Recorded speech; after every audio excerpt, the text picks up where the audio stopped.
तो जीवन नृप को जानिए, बहु प्रीति से अनुचरण कर अति प्रीति से पहचानिए, अति प्रीति से पहचानिए। इसमें ही नित्य विहार कर पर द्रव्य दृष्टि निवार कर, इसमें ही नित्य विहार कर पर द्रव्य दृष्टि निवार कर। यदि चाहते हो मोक्ष सुख तो आत्मा में कर रमन, कर रमन। हे आत्मन हे भव्य जन, निज तत्व का श्रद्धान कर। हे आत्मन हे भव्य जन, निज तत्व का श्रद्धान कर।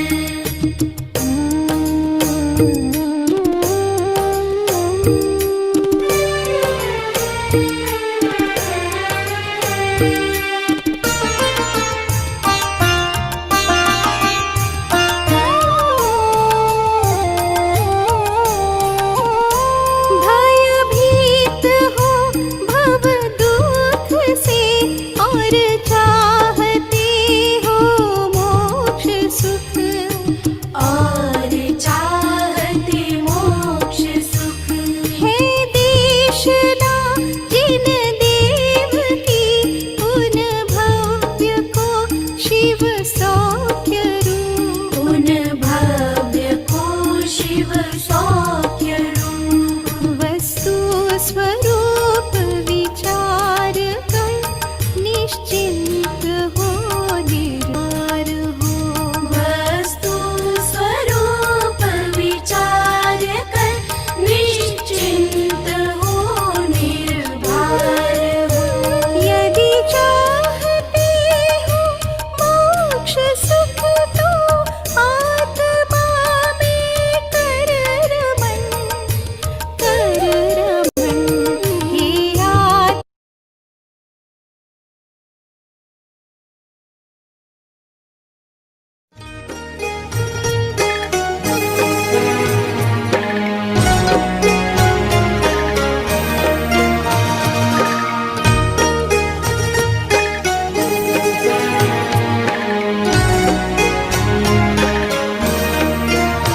शब्दवाद नय षट द्रव्य गुण पर्याय और प्रमाण का, जड़ कर्म चेतन बंध का, अरु कर्म के अवसान का।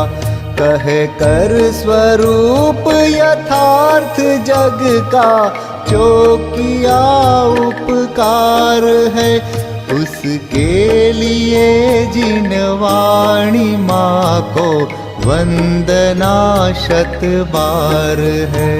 उसके लिए जिन वाणी माँ को वंदना शत बार है, वंदना शत बार है, वंदना शत बार है।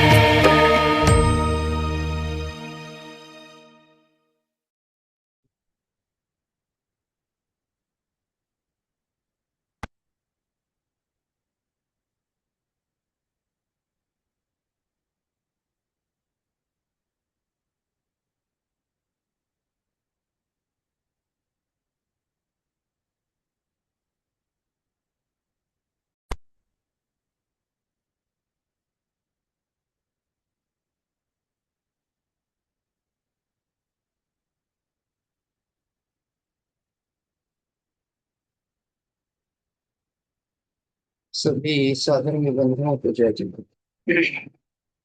और ये मंगलाचरण पूर्वक स्वाध्याय प्रारंभ करते हैं। ओम नमः सिद्धेभ्यः। नमो हरिहंसाय, नमो सिद्धाणं, नमो आयरीहणं, नमो वच्छायाणं, तमोलोय सव्वसाहूढम् श्रेया मंगल केलिशद्मा नरेंद्र देवेंद्र नताहि बदमा सर्वज्ञ सर्वातिशय प्रधाना चिरंजयी ज्ञान कला निधाना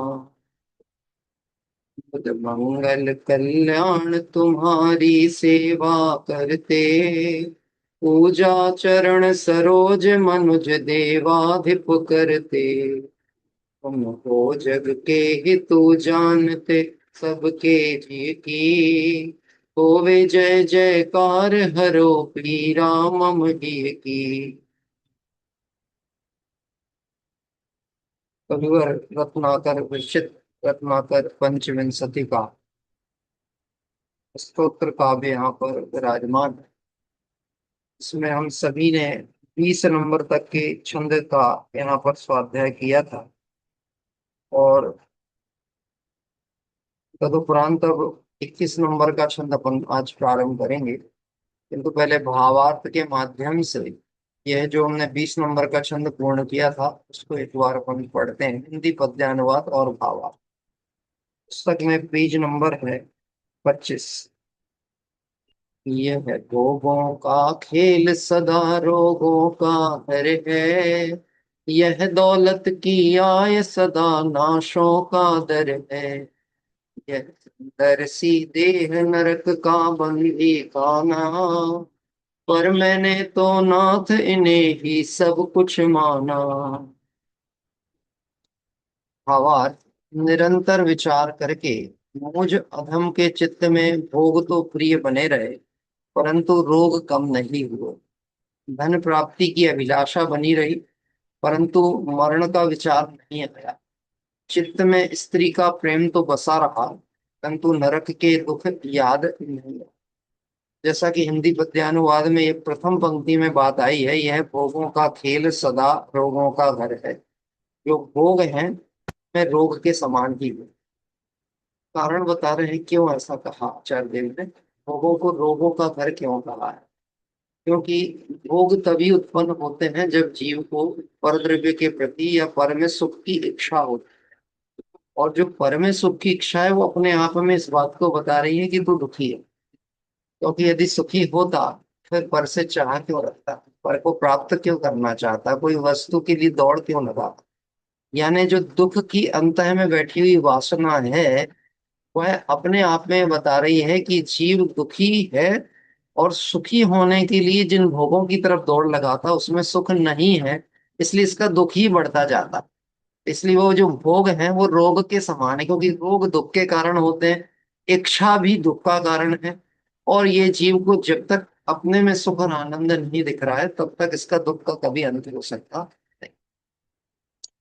एक बीच में मैं गैप करके बता रहा हूँ कि आज YouTube पर लाइव नहीं हो रहा है, उसी कारण से आज विलंब भी हुआ आईडी स्टार्ट करने में। तो जो भी आज हम यहाँ पे पढ़ रहे हैं वो यहीं पर ही है, लाइव YouTube रिकॉर्डिंग्स पे नहीं है। इसलिए अपन जो भी साधन में बंधुओं ने मैसेज तो डाल दिया है, इसलिए प्रत्यक्ष होकर के जुड़ना ही ज्यादा लाभप्रद है। चलिए, यह कहते हैं, हे प्रभु यह भोगों का खेल सदा रोगों का घर है, यह दौलत की आय सदा नासों का दर है, यह सुंदर सी देह नरक का बंदी खाना, पर मैंने तो नाथ इन्हें ही सब कुछ मान। ये जो प्राप्त पुण्य संयोग है, धन वैभव संपत्ति है, ये सब मिलना तो उदयाधीन है, किंतु इसके बाद भी इसको ऐसा लगता है पुरुषार्थ से होता है। कमाऊंगा जोड़ूंगा रखूंगा तो भविष्य के काम आएगा।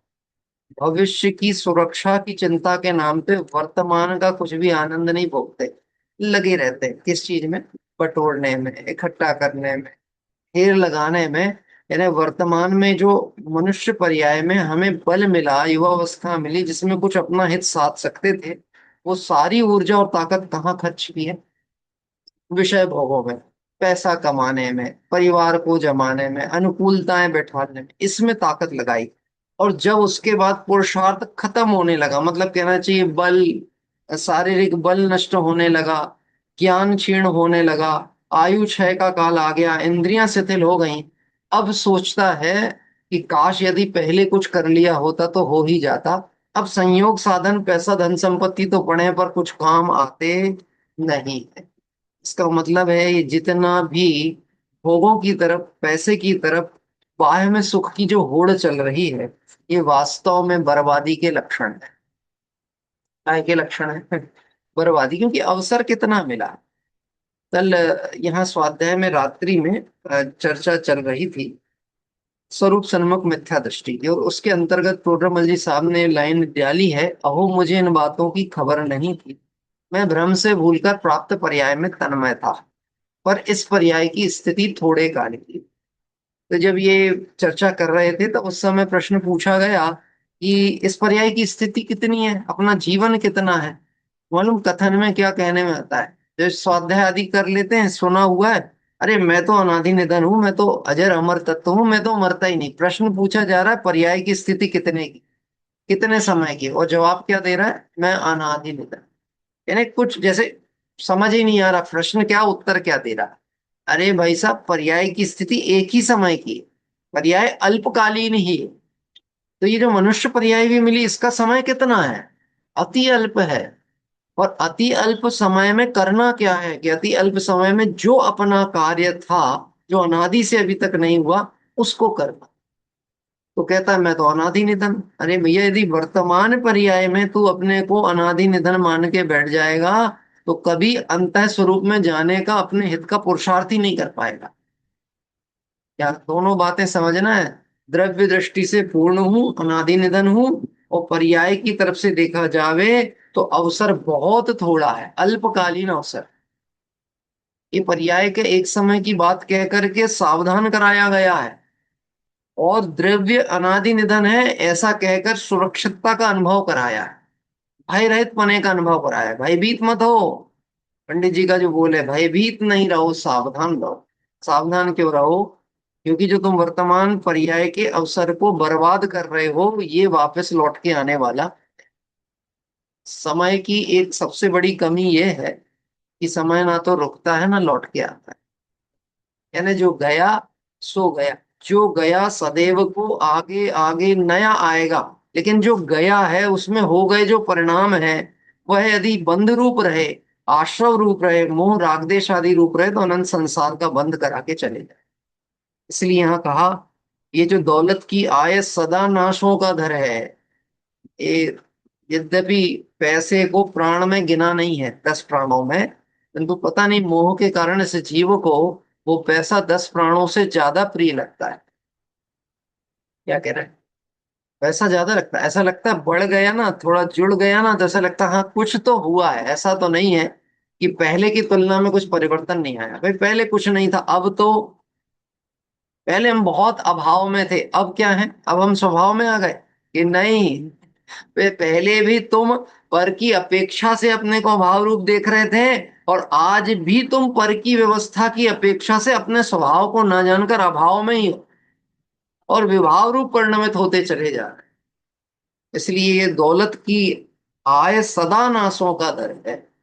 पुण्य प्रमाण सहज प्राप्त होने वाली वस्तु में अपने को कर्ता मानकर अपने पुरुषार्थ को खपाना, ये महाज्ञानता, ये मिथ्यात्व है। क्या कह रहे हैं? इस तरह यहाँ कहा, यह सुंदर सी देह नरक का बंधी खाना। ये जो शरीर मिला ना, ये क्या है, सुंदर है कि नहीं, इंद्रियां पूर्ण है कि नहीं, निरोग शरीर है कि नहीं। बहुत आयत आप और हमारे बीच में देखेंगे तो हम कहेंगे कि सब बहुत बढ़िया है, सब कुछ ठीक ठीक चल रहा है, अच्छा है। लेकिन सच में विचार करके देखें, इस देह के एकत्व और ममत्व में हमें निरंतर, ऐसा समझ लीजिए कि व्यसन सेवन करने का दोष तो लग ही रहा है, साथ ही साथ में जड़ को चेतन मानने की भ्रांति भी चल रही है। जो अवशिष्टता अपवित्रता से भरा है उसे हम पवित्र बनाने का प्रयास कर रहे हैं, और जो अपना कार्य भेद ज्ञान पूर्वक आनंद भोगना था वो नहीं कर पा रहे। क्या कह रहे हैं, अब ये शरीर कैसा है, अच्छा है कि बुरा है, कि जैसा भी है मेरा नहीं, पड़ोसी है। कौन है, पड़ोसी। पड़ोसी कैसे होते हैं, अच्छे कि बुरे। एक सोसाइटी में आप रह रहे हैं, उसमें कुछ तो बड़े हेल्पफुल नेचर के भी हैं, देख के प्रसन्न भी होते हैं, आते जाते कुशल क्षेम बात भी कर लेते हैं। और कुछ ऐसे भी हैं जिन्हें कोई लेना देना नहीं है, तब भी बहुत बुरी नजर है, बात करने का सलीका नहीं है, स्वयं भी ठीक से नहीं रहते, दूसरे को डिस्टर्ब करते हैं। बताओ पड़ोसी कैसे हैं, अच्छे हैं कि बुरे? नहीं, कुछ तो अच्छे हैं ना। साता का उदय तो अच्छा है ना, और साता का उदय बुरा है। वेदनी में एक साता वेदनी का साता वेदनी, हम किसको चाहते हैं? साता वेदनी का उदय चाह रहा है कि असाता का? स्वाभाविक सी बात है, साता वेदनी का उदय चाह रहे हैं, इसका मतलब है हम कर्म का उदय चाह रहे हैं। क्या चाह रहे हैं? कर्म का उदय।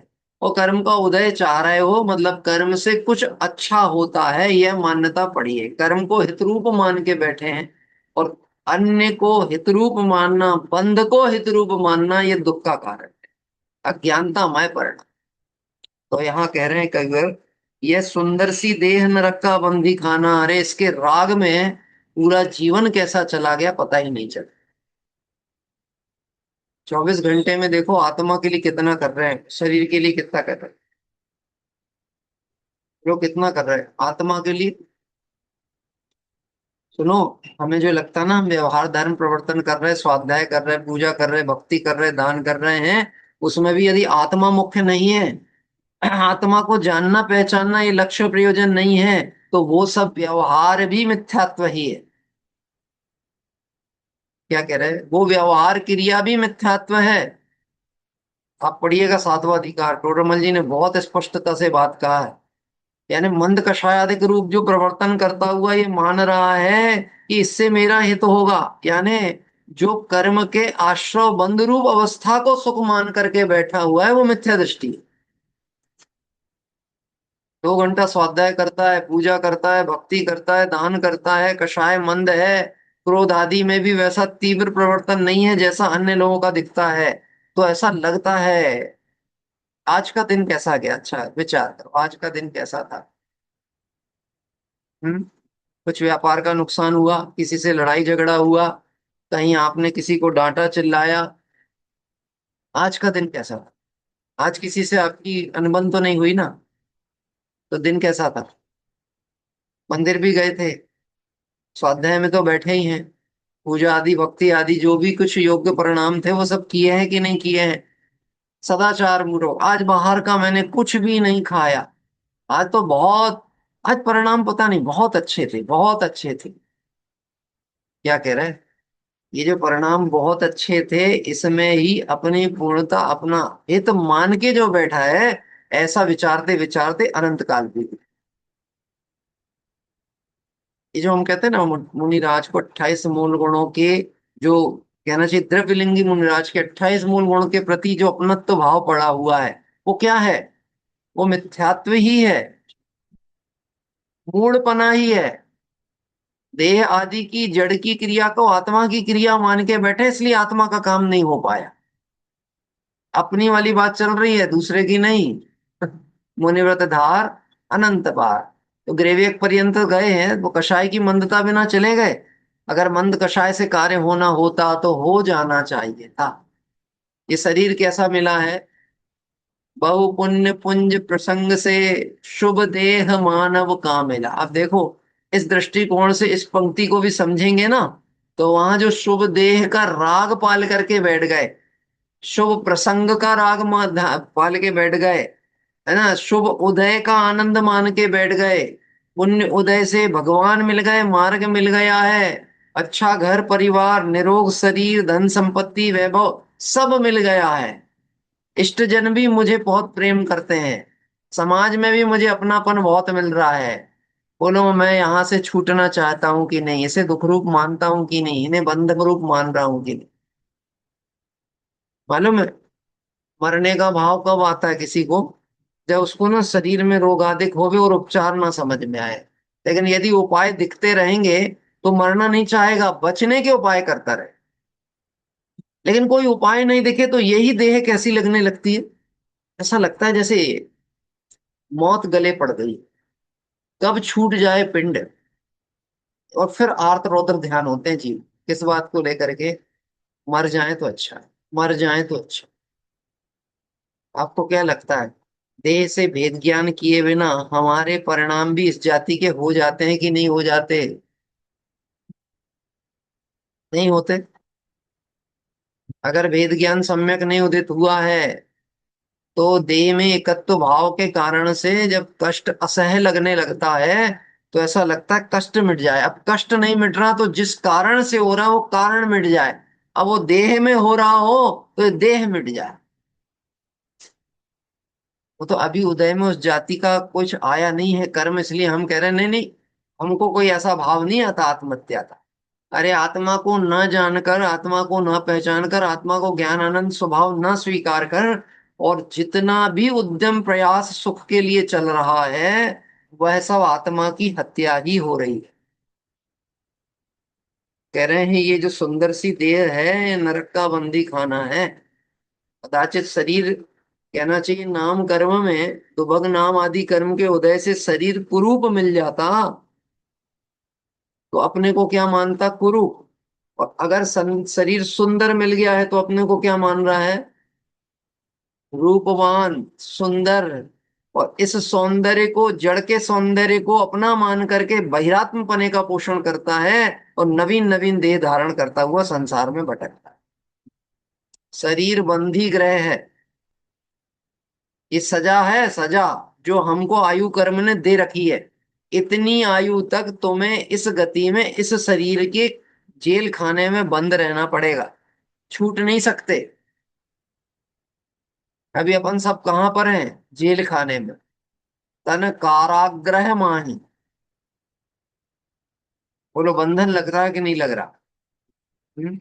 कष्ट है पर निकल नहीं पा रहे, मानसिक वेदना है पर बंद नहीं हो रही। हम कितने सोच रहे हैं कि ना हो।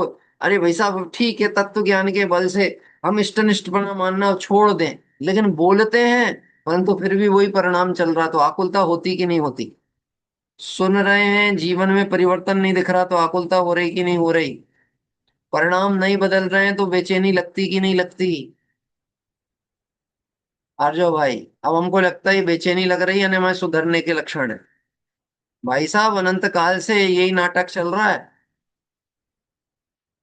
सॉरी बोल रहे अपराध कर रहे, सॉरी बोल रहे अपराध कर रहे। ये धारा कब टूटेगी? हम्म? ये भाव कर्म की धारा कब टूटेगी?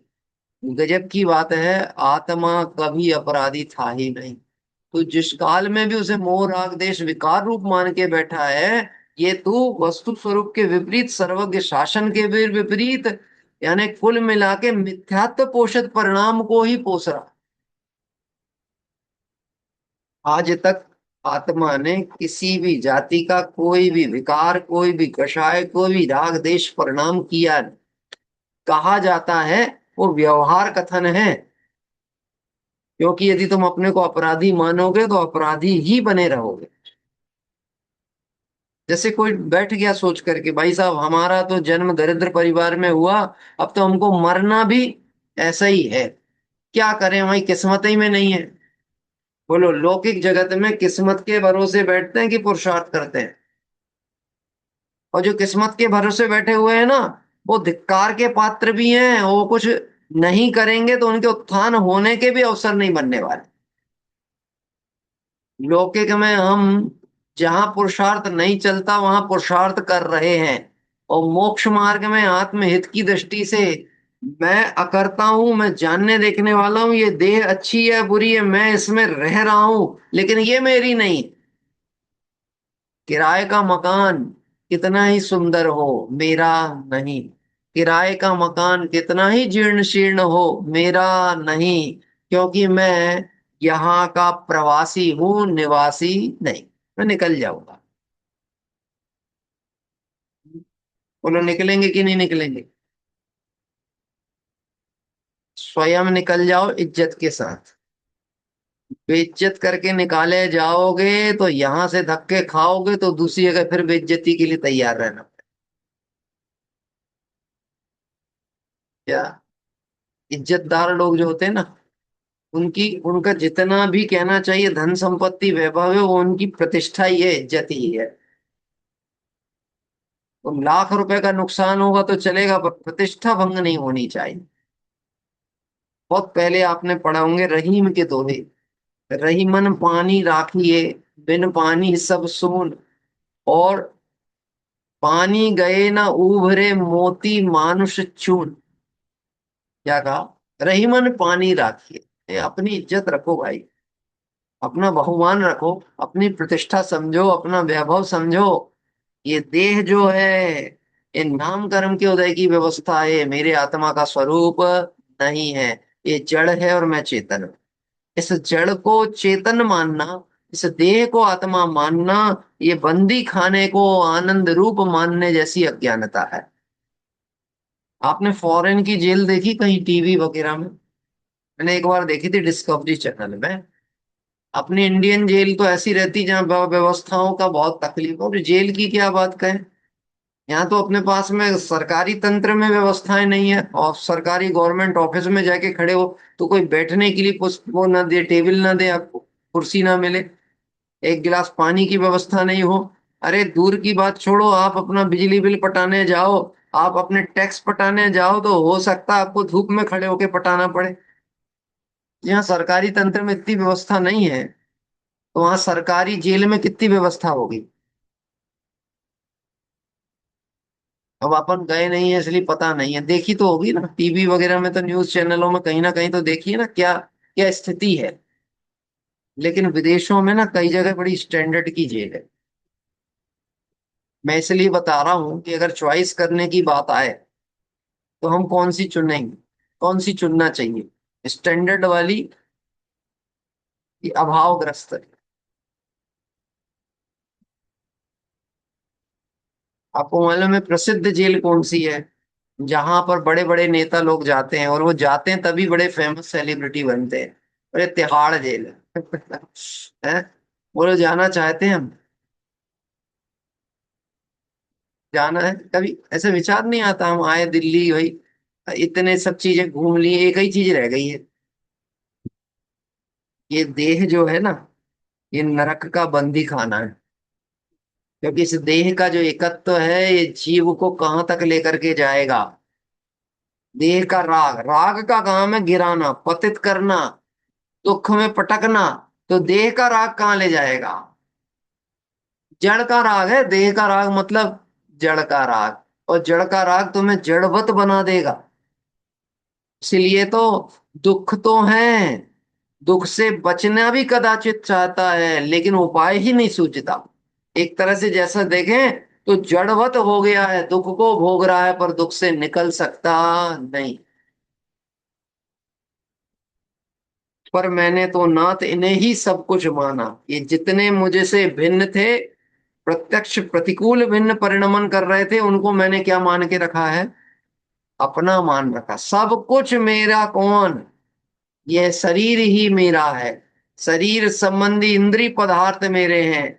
इंद्रियों को अपना माना तो इंद्रिय पदार्थ भी किसके हो गए? विषय, विषय ग्रहण। सुबह की जो चल रही है ना चर्चा पंचास्तिकाय की, पंचास्तिकाय का संदर्भ देके गाथाएं 128, 129, 130, उसमें ये बात आचार्य देव ने स्पष्ट रूप से कही है। यदि देह है तो देह के साथ इंद्रियां भी होंगी, इंद्रियां होंगी तो इंद्रियां विषयों को ग्रहण करेंगी, और विषय ग्रहण करेंगे तो विषयों में राग वर्तन होगा, तो विषय कैसे लगेंगे? विषरूप लगेंगे कि अपने अमृत तुल्य लगेंगे? पैसा मुसीबत की जड़ है। सुन के अच्छा लग रहा कि नहीं? पापों का घर है, कैसा लग रहा है? जिसको जितना ज्यादा पैसे का राग है, जो उसमें जितना ज्यादा रचा पचा है, जितना न्याय नीति से भी कमा रहा है, जोड़ रहा है, इकट्ठा कर रहा है, वो उतना बड़ा पापी है। सुन के अच्छा लग रहा कि बुरा लग रहा? बुरा लग रहा। तो कोई आपकी बेइज्जती ना कर पाए इसके लिए क्या करना, कि जो उदय प्रमाण होवे उसमें भी अपनापन मत मानना। क्या उदय प्रमाण भी होवे वो भी मेरा? आज मैंने, कल मैंने ना अपने एक उदय जी की क्लिपिंग सुनी, बहुत पहले की कहीं की एक प्रसंग में वो बता रहे थे कि उन्होंने बताया था कि शांतिनाथ भगवान के जीवन की एक घटना है, जो कि कभी श्रवण बेलगोला के भट्टारक हैं, उन्होंने कोई पुराण में से उन्हें बताई थी।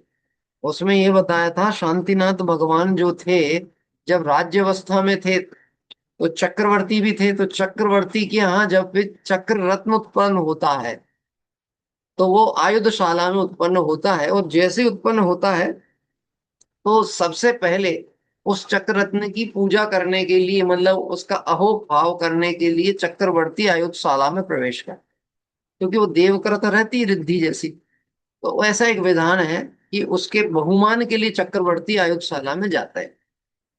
शांतिनाथ भगवान का जो जीव है, जो चक्रवर्ती के रूप में जब आयुधशाला में वो रत्न प्रकट हुआ, चक्र रत्न प्रकट हुआ, तो सेनापति या सभासद कोई ने आकर के उनको बताया, मंत्री ने, कि चक्र रत्न की उत्पत्ति हुई। एक बार बोला, कोई ध्यान नहीं दिया, दो बार बोले, तीन बार बोले, इनने ध्यान ही नहीं दिए। क्या कह रहे हैं? तो उनके मन में विचार आया, इनको बार बार बोल रहे हैं, ध्यान नहीं दे रहे हैं।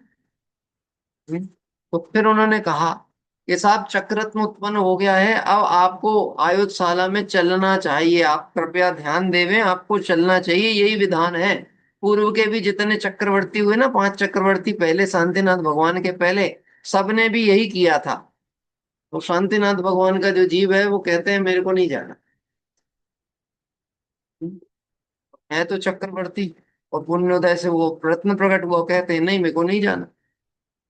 अब आश्चर्य की बात है, मेरे को कोई विकल्प नहीं, मुझे जाना ही नहीं। कौन गया था नहीं गया था ये मुझे मत बता। जैसे था ना, माथा खराब हो यानी गुस्से में हो तो इस ढंग से बोलते, तो नहीं जाना तो नहीं जाना, कोई जबरदस्ती है क्या? आप आश्चर्य मानो कि वो चक्ररत्न उत्पन्न हुआ, चक्रवर्ती वहां जाता है, इन्होंने निषेध कर दिया कि मैं नहीं जा रहा, जो समझना है सो समझो। वो चक्ररत्न स्वयं इनके पास आ गया आयुषशाला से। क्या कह रहे हैं? अब बोले भाई साहब चलो ठीक है, आप नहीं गए, आपका पुण्य ही विशेष था, वो खुद ही आ गया। अब तो दिग्विजय को चलो, 6 खंड विजय के लिए चलो। अब उसके लिए तो कोई दूसरा नहीं कर सकता ना, वो काम तो चक्रवर्ती का पुण्य योग है। चक्ररत्न तो उस वो चलेंगे तो उसके आगे बढ़ेगा, इसके लिए तो आपको जाना ही पड़ेगा, कौन जाएगा? क्या कह रहे हैं? तो वहां पे शांतिनाथ भगवान के जो जीव हैं वो ये कह रहे हैं, मुझे अब खंड खंड को जीतने का राग नहीं, खंड खंड जोड़ के अखंड राज्य नहीं चाहिए, मैं तो अखंड साम्राज्य का अधिकारी हूँ, यह 6 खंड से मुझे कोई लेना देना नहीं। यद्यपि पुराण में लिखा है उसके बाद भी वह दिग्विजय को गए थे, लेकिन दिग्विजय पे गए थे तो जैसे कहते हैं ना, बेमन से चले गए, कर्म का उदय के कारण चलते चले गए, लेकिन उनका राग उससे जुड़ा हुआ नहीं था। इधर स्थिति बड़ी विचित्र है, जिसके पुण्य के उदय में पुण्य उनको बुला रहा है, परीक्षा कर रहा है, आगे आगे दौड़ रहा है, वो कहते हैं मेरे को नहीं जाना। और इधर पे हम पूरा माथा खपा लेवे तो एक पैसा इधर का उधर होना के नहीं होना है, एक द्रव्य का परमाणु इधर उधर होना नहीं है, लेकिन हमें पूरी ताकत और श्रम कहाँ लगती है। जैसे मैं अभी प्रैक्टिकल उदाहरण बताऊं, करीब 8:55 से प्रयास कर रहे थे कि लाइव हो जाए, लाइव हो जाए, अनेक तरह से कोशिश कर ली, शाश्वत ने कर लिया, मैंने भी करके देख लिया, टिल एंड क्या एक्सेप्ट करना पड़ा, नहीं होना तो नहीं होना। अब वो एक विकल्प आता है कि जो साधर्मी स्वाध्याय रेगुलर बैठ के सुन रहे हैं उनको नहीं मिलेगा तो अब वो क्या करेंगे? अरे वो क्या करेंगे, हम क्यों सोचते हैं कि वो क्या करेंगे? तो हमारे हाथ का है क्या काम? सबसे अच्छा काम हमने फिर 9:55 9:08 पे डाला, तकनीकी कारण से लाइव नहीं हो रहा। अब तुम जानो, तुम्हारा काम जाने, हम क्या करें?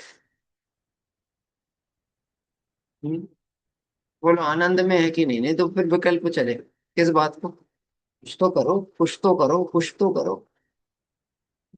गजब की बात है, जिसके भाग्य किस्मत में होती उसी को मिलती है।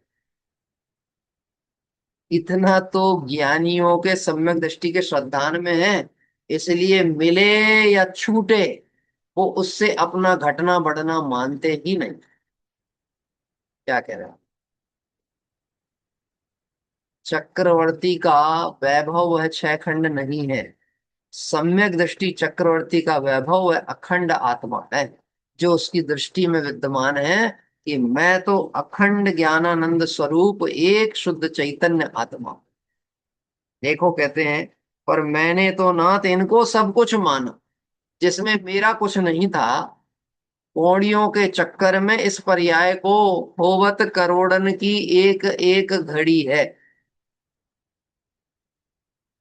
सच बताओ, कमा कमा करके साथ में ले जाने की व्यवस्था तो है नहीं, छोड़ के ही जाना है। कितना छोड़ के जाना है? एक भजन है, जिंदगी मां केटलो कमायो रे, जरा सरवाया माण जो। यानी हिसाब तो करो कितना कमाया। नहीं भाई साहब, अभी तो जिंदगी बाकी। अरे अभी का ऑडिट तो अभी कर लो। मार्च तक का करते हैं ना हर साल का, एक सत्री, एक एक वर्ष का कर लेते हैं ना ऑडिट। तो जो जीवन बीत गया है उसका ऑडिट तो करो। क्या कमाया हमने? कमाया है कि गंवाया है? क्योंकि जो आना था और जाना था वो उदय प्रमाण था, वो मेरे इच्छानुसार विकल्प अनुसार था ही नहीं। परंतु मैं विकल्प कर करके अपना पुरुषार्थ मैंने गंवाया है, बर्बाद किया है, कषाय उत्पन्न की हैं और दुखी होता रहा। क्या कह रहे हैं? ये बात थोड़ा सा पचती नहीं है ना? ऐसा लगता है ये सब सुने हैं भाई साहब, लेकिन ठीक है जो है सो है। तो हाथ पे हाथ रख के बैठ जाए कि क्या करें।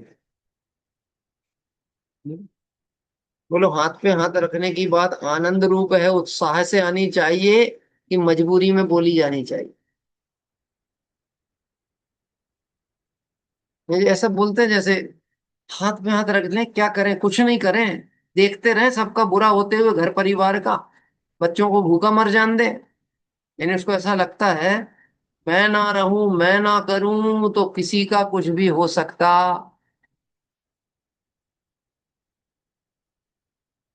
क्या? इस देह का मैं नहीं करूं तो देह का परिणमन होगा कि नहीं? कैसा होगा? अगर मैं देह को पोषण करने के लिए जो भी पुष्ट सामग्रियां हैं, भोजन है, वो ना दूं तो शरीर का क्या होगा? मरण हो जाएगा ना? हो जाएगा ना? हम्म? भोजन से जीवन चलता है कि नहीं चलता? भारती बहन, मैं मान रहा था अब तक प्रभु भोजन से जीवन चलता। अभी ठीक है, मान रहा था अब तक, अभी भी क्या मानता हूं? काय से चलता है? भरत भाई, रात में अगर नींद ज्यादा आ रही हो तो लोग उपाय बताते हैं, देखो पढ़ाई लिखाई करना हो तो शाम का भोजन छोड़ दो, शाम को भोजन नहीं करो। इसका मतलब है कि भोजन से प्रमाद होता है, और भोजन नहीं करेंगे तो प्रमाद नहीं होगा। तो जीवन भी किससे चल रहा है? भोजन से चलता ना, कि नहीं चलता?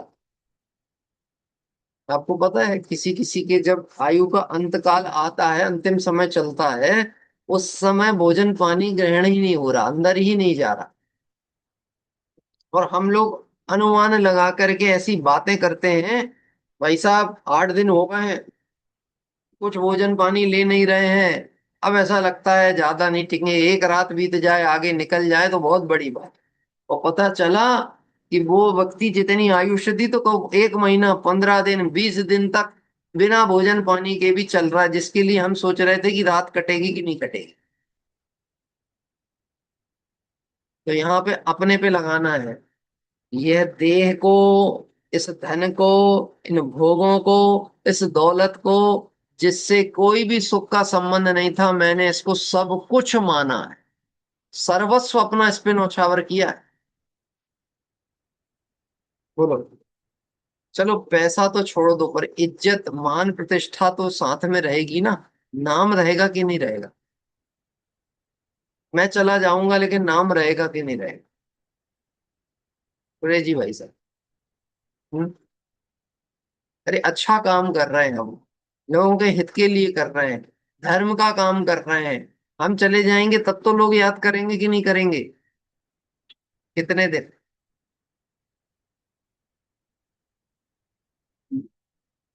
व्यवहार के हिसाब से तो ऐसा बोलो कि मुझे थोड़ा अच्छा लगे। अब ऐसा हाथ हिला रहे, याद नहीं रखेंगे, याद नहीं रखेंगे। गजब के स्वार्थी लोगों के लिए हम मेहनत कर रहे हैं। हम व्यर्थ में अपना समय लगा रहे हैं, जो व्यवहार में भी इतना नहीं करने नहीं है। हम याद रखेंगे? हम वास्तव में आपके विरह में दुखी होंगे। क्या कह रहे हो? आप जैसे सर्च करोगे ना विवेक जी, तो विवेक जी नाम से चार पांच मिल जाएंगे आपको। एक लाइव नहीं है तो दूसरे मिलेंगे, दूसरे नहीं तो तीसरे मिलेंगे। और फिर उसके बाद आप सोचोगे चलो अब ये नहीं तो इनका सुन के देखे, उनका सुन के देखे और कदाचित बढ़िया लगने लगा, पहले वाले को कौन को याद कर। अच्छा कदाचित याद भी कर लोगे, दो चार दिन, 10 दिन, महीना भर, 15 दिन, या हर वर्ष एक बार स्मृति दिवस के रूप में याद कर लोगे, तो मेरे आत्मा को कौन सी सुख शांति चैन मिल जाने वाला, मेरे में क्या बढ़ने घटने वाला है।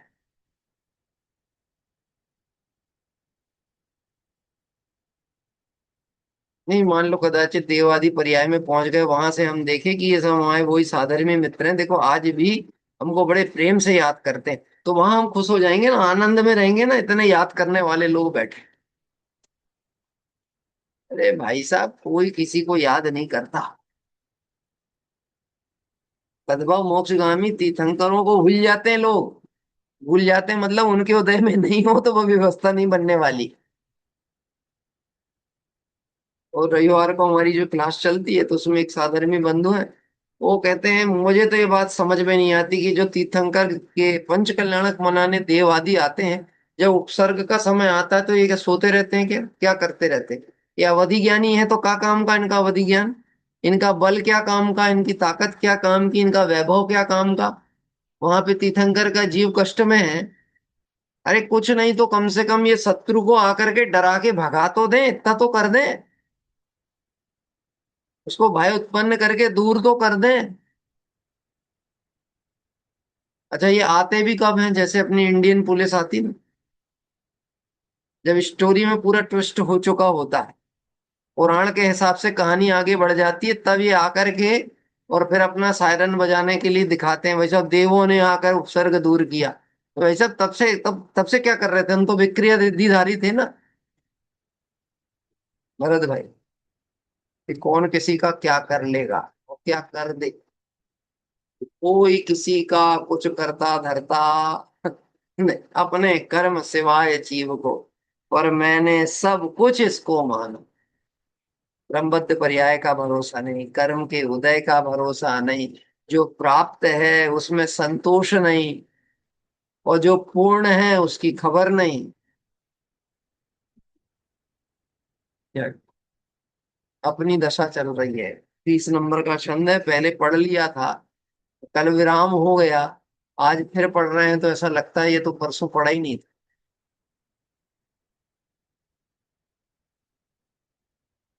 ये बात कहाँ से आ रही है?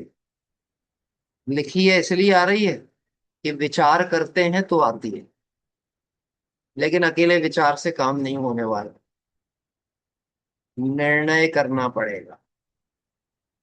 इंद्रिय सुख सुख है कि दुख है, इसका विचार करना कि निर्णय करना।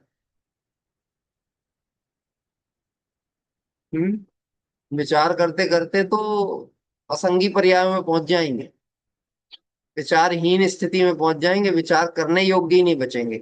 निर्णय करो, इंद्रिय सुख सुख नहीं, दुख है, त्रिकाल रूप से, सुख रूप था नहीं, है नहीं, हो नहीं सकता। अरे थोड़ा बहुत सुख, कि सुख का नामो निशान नहीं। बोलो करोड़ रुपए रखे हुए हों, तो इधर पे मृत्यु सामने खड़ी हुई हो, तो पहले करोड़ को बचाना चाहेगा कि मृत्यु को टाल सकूं, एक करोड़ देके भी तो तैयार है। मालूम मैं क्या कहना चाह रहा हूं, मैं तो ऐसे सोचता हूँ, मरण को सामने देखता है, भयभीत है, तो मर के भी बचना चाहता है, अय कथमपि मृत्यु, मर पच करके भी बच जाऊं, यानी बचने के लिए मरने तैयार, सुखी होने के लिए मर मर के कमाने तैयार, सुखी होने के लिए संयोग भोगों को मर मर के इकट्ठे करने तैयार। गजब की बात है, 2 घंटे का समय भी अपने लिए निकालना जिन्हें कठिन पड़ रहा हो, कितने पुण्यहीन जीव है।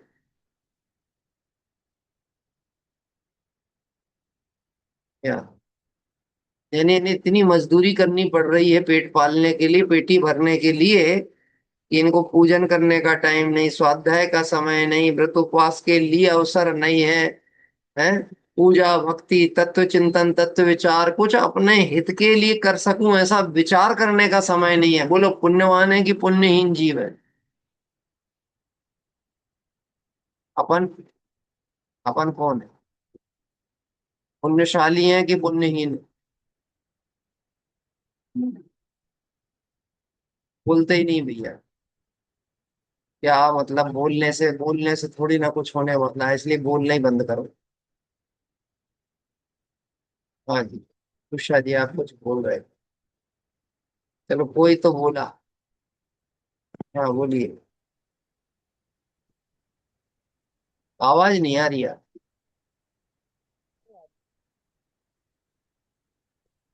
लो, जिनने बोलना चाहा उनकी आवाज ही नहीं आ रही है, जिनकी आवाज आ सकती है वो बोलना ही नहीं चाह। तो भैया अपन अभी मौन लो, हम बैठे अपनी मौन सो। किसको समझाओ, किसको बोलो, किसको कहो? आचार्य देव कहते हैं जब सभी ज्ञान स्वरूप आत्मा है तो मैं किसको समझाऊं, ये तो मुझे अपना पागलपन लगता है। इसमें भेद देखूं, नियम सार में लिखा है। यदि सभी सिद्ध के समान है तो मैं किसको समझाऊं कि तू सिद्ध के समान है?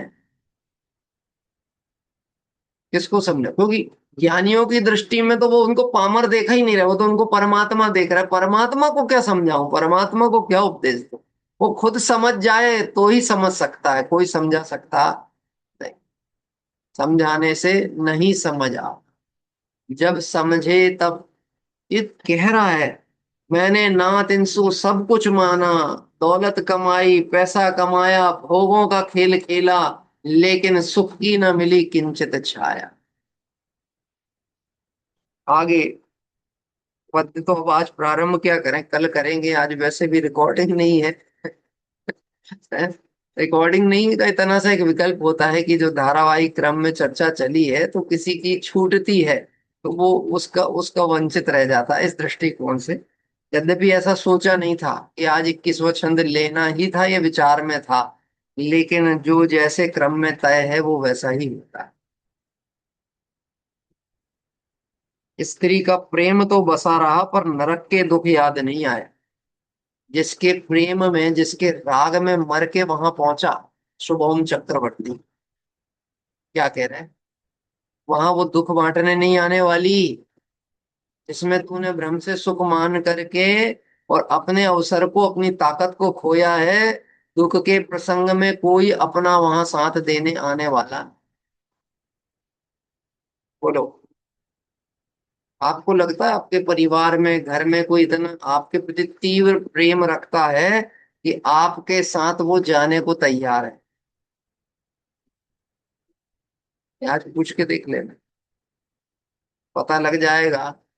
एक भी, हम ना किसी के, कोई ना हमारा, एक भी नहीं जान। पूछना, मैं हम मजाक नहीं कर रहा हूँ, रियली पूछ के दे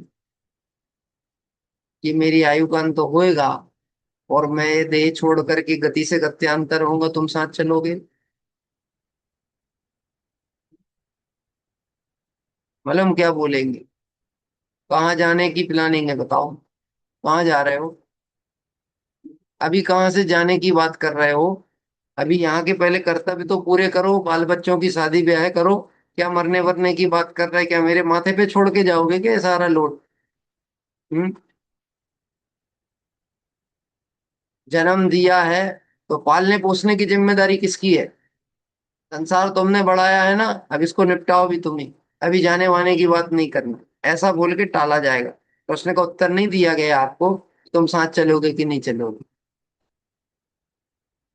तो कदाचित थोड़ा बहुत धर्म की दृष्टि से जानता समझता होगा। सब जीव अकेले आए हैं, अकेले जाएंगे, कौन किसके साथ जा सकता है? मन तो करता है कि तुम्हारे साथ मोक्ष की यात्रा में भी चलें, लेकिन तुम्हारे सोचने से कहाँ होगा। यानी कुल मिला के पल्ला झाड़ो, तुम आए तुम जाओ, हमें कोई लेना देना। साधर्मी तो साथ चलेंगे कि नहीं चले? बोलो।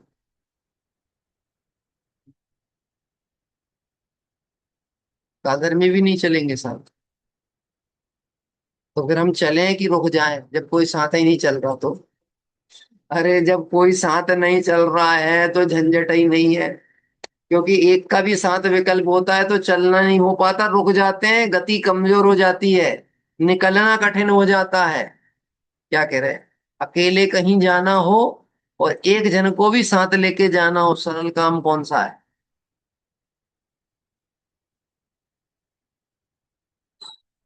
यदि एकाकी चल पड़े नहीं तो यहीं खड़े रह जाओ।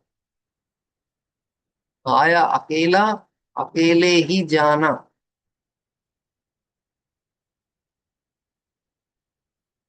मुझे सब जगह प्रेम दिखा, सुख दिखा, आनंद दिखा, किंतु हे प्रभु, मुझे इन विकार परिणाम, विषय भोग परिणाम, हिंसा के परिणाम, इससे नरक आदि की हीन दशाएं प्राप्त होंगी, ये नहीं दिखा। बहु आरंभ, बहु परिग्रह, कौन सी गति का कारण कहा? नरक गति का। पूर्व पुण्य योग से मिल जावे, उससे नरक नहीं कहा है, परंतु उसमें कमाने की, जोड़ने की, रखने की, बढ़ाने की जो आसक्ति परिणाम है, वासना है, उसको नरगति का कारण कहा है। यदि तय नहीं किया ना, तो अपरिमित का अपराध निरंतर लग रहा। सीमांकित नहीं किया ना, तो भोग तो कुछ नहीं पाएंगे, लेकिन उसके बाद भी भोगने का निरंतर पाप बंद हो। बात ख्याल में आई? इस तरह से ये चर्चा है। कल 21 नंबर के छंद से प्रारंभ होगी बात। प्रातः काल का जो अपना स्वाध्याय है वो अभी कल से अपना 8:45 से ही रहेगा, 8:45 रहेगा। 8:45 से 9:30 का टाइम रहेगा कल। अभी 8:30 से अपन कर रहे थे, पर चूंकि थोड़ा सा मंदिर आदि के लिए जो समय प्रातः का रहता है वो जल्दी हो जाता है, तो फिर आकुलता ना हो। आप सबको अनुकूल है ना अपना निर्धारित वाला समय 8:45? वैसे सबकी अनुकूलता तो कभी नहीं बन सकती, मैं जानता हूँ। तो एडजस्टमेंट ही चलेगा, या तो मेरी अनुकूलता है तो कुछ की साथ में होगी, कुछ की प्रतिकूलता ही होगी, सबकी अनुकूलता तो नहीं हो सकती। किंतु फिर भी 8:45 का जो अपना समय है, उस समय से अपन अपना स्टोपदेश जी का स्वाध्याय रखेंगे। 8:45 से 9:30 तक का अपना टाइम है, 10-5 मिनट अपना आगे पीछे होता है। और कोशिश करेंगे कि अपना समय अनुसार ही प्रारंभ होगा। आइए भाव प्रतिक्रमण पाठ लेते हैं।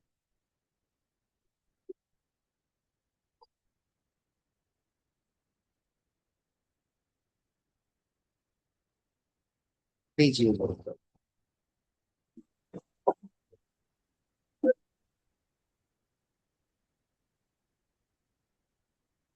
हे अनंत प्रभु, मुझसे मन वचन काय द्वारा, व्रत कार्य तन्मोचना द्वारा, समरम समारंभ आरंभ द्वारा, क्रोध मान माया लोभ द्वारा, प्रमाद इत्यादि विभावों द्वारा, इस भव में या पूर्व भव में सच्चे देव शास्त्र गुरु की अभिनय हुई हो, व्रतों में अतिक्रम व्यतिक्रम अतिचार अनाचार दोष लगा हो, एक इंद्र से लेकर पंचेंद्रिय तक किसी भी जीव की हिंसा हुई हो, विरचना हुई हो, दिन या रात में लगे हुए सर्व दोषों का मैं पश्चाताप व्यक्त करता हूँ, क्षमा मांगता हूँ। वे सभी दोष मेरे मिथ्या हो, मैं मुझ में रहूं। इस प्रकार मैं इन सभी दोषों का प्रायश्चित करता हूँ। ओम नमः सिद्धेभ्यः। ओम नमः सिद्धेभ्यः। जिन्होंने स्थिति निज निधि निज में बताई, है अनंत उपकार है, इसके लिए जिन वाणी माँ वंदना सतबार है, वंदना सतबार। 3 बार मुकार मंत्र स्मरण करो 5 से।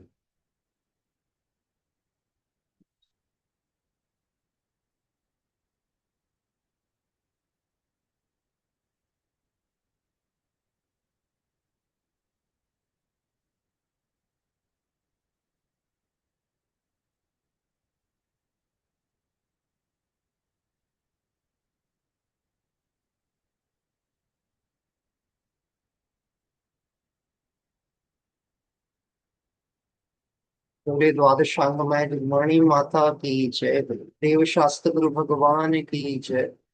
अनंतानंद सिद्ध परमेष्टि भगवंतों की जय। वीतरागी जैन शासन की जय। सभी जीव मंगल आराधना पथ पर बढ़कर शाश्वत सिद्ध दशा की प्राप्ति करें, इस पवित्र मंगल भावना से विराम सभी को जय।